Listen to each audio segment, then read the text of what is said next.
everybody. I'm glad I had some of that liquid confidence where I got up here. So imagine this. Let me put you in somebody else's shoes for just one moment. You own and operate a family-owned business that has spanned generations, and you want to reminisce upon your history of this business and the bug who wants to thwart this business. So let's reminisce. Generations ago, your family came over, immigrated to America with what? The American dream, of course. And what did they want to be? Entrepreneurs.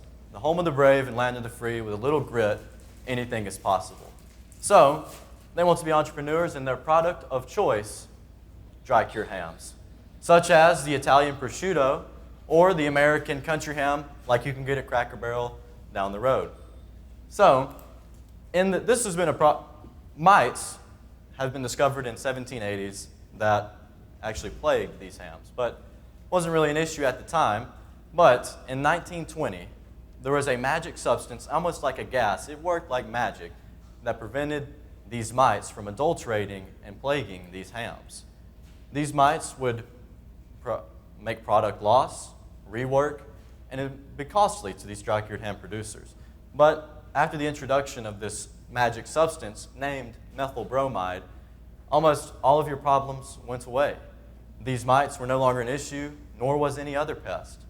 However, through the inaction of the Montreal Protocol by the United Nations in 1970, fast forward to a little bit in 1992, you are now told that this substance will be stripped away from you and you can no longer protect yourself against these dry-cured ham mites. So now, ironically, you are no different than your product. You are left high and dry. And now you also have a problem. So that's where we come in. Solving problems is what we do. So let's get out of character. Let's stop reminiscing about history. What's happening now?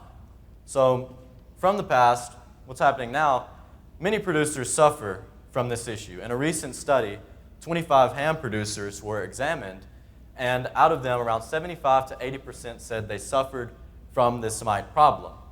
Now, the magic substance I mentioned earlier, methyl bromide, was banned because it was a Class 1 ozone-depleting substance and can no longer be used in order to protect against these ham mites. The price in 1990 was $2.50 per pound. The price is now hiked to $20 per pound in 2020. I spoke to another producer. He was a smaller producer, around 12,000 hams he made, and he spent around $60,000 a year on methyl bromide, which equates to around $5 per ham that he spends. Our unit is one ham. Mind you, keep this in mind. $5 per ham. But if you do not spend this $60,000 per year in order to protect against these ham mites or pests, losses can be upwards of $1.4 million. This is kind of like an insurance that you must purchase. But methyl bromide is like oil. It's never really going to go away. It's just going to get so expensive to where you can't afford it. Now, back to this mite. It was discovered in 1780 by a German scientist named Schrank. However, this mite has been in existence. He didn't come to existence just because of the depletion of the ozone layer onset by the Industrial Revolution. He has been evolving for millions of years. And if this mite is left unchecked, he will turn into this.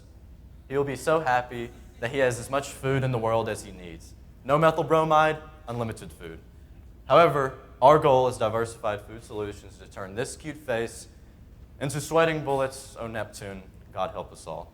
So, how do we do this? We do this it's in the name, through our solution. Our solution is literally a chemically sound solution that we plan to offer like in a bottle. So the products that we can make out of this solution is an edible plastic film that can be coated on the exterior of the ham, as well as a biodegradable film. Edible plastics are biodegradable, but not all biodegradable films are edible plastics. As well, from the same solution, we can make a spray and dip solution, and coated ham nets as well that we can offer. Essentially, we've coated this solution onto the coated ham nets, and ham nets, for these producers, kill two birds with one stone. They must hang their hams in some way, as that picture I showed you earlier of the dry-cured hams, but they also protect against mites. So, why can we win? there is regulatory and financial pressure through the United Nations and EPA in order to stop using methyl bromide. As well, methyl bromide can only be sold in its existing stocks. Right now, only pest companies and the dry cured ham companies who have the remaining stocks of methyl bromide can continue to use. You can no longer manufacture this chemical. As well, the market is demanding a cost-effective solution in order to halt the mite growth and reproduction. So I kind of hinted at it earlier, and we all know by now dry cured hams is where we win, but really the pork market itself is where we win. The global pork market equates to around 250 billion US dollars. Now this small sector here is around 5%, and that is the dry cured ham market. That, I can do some quick math in my head, but 5% of 250 billion is, well, that's a pretty fair amount of money. So, mind this is a highly overly optimistic graph. This is just to give you an idea of our customers captured. So right now we have definite interest today of shipping our product out to at least one customer. Customers 2 and 3 are interested in a dip and spray solution that we do further testing on. 4 and 5 are more interested in the nets. And all of them actually are interested in the plastic that I mentioned. However, as they suffer from this, they're a little skeptical about it. But this is where the implant trials come in. But coming next, how do we get this customers? We have identified the top 30 producers of the dry cured hams, and we are honing in on customer relations every day, as well as our retail and academic relationships. Usually the companies have a problem and they'll go to professors or their retail advisors who they're selling their product to and tell them, hey, I got this big problem. We have the connection with them. They bring that problem to us and we can solve it. As well as industry associations such as the American Meat Science Association and the National Country Ham Association. These companies are highly involved in these, and we constantly like to rub shoulders with them as much as we can. But there's more.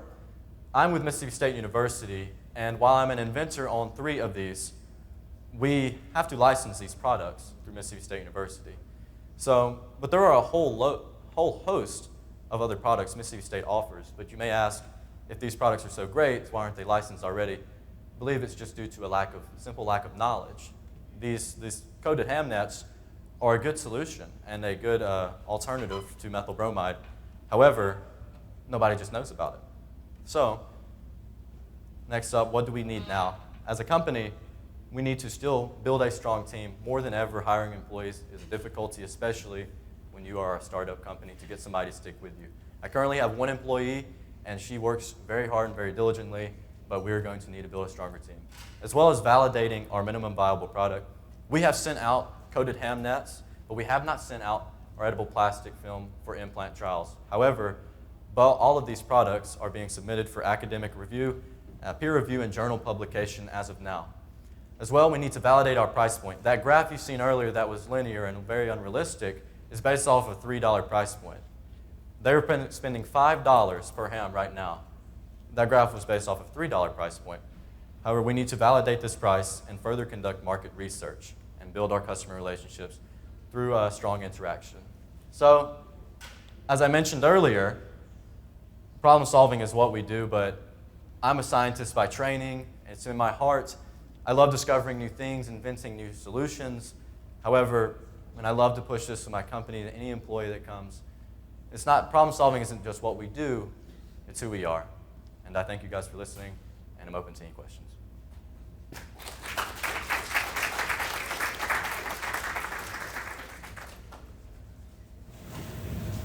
Does this require FDA approval?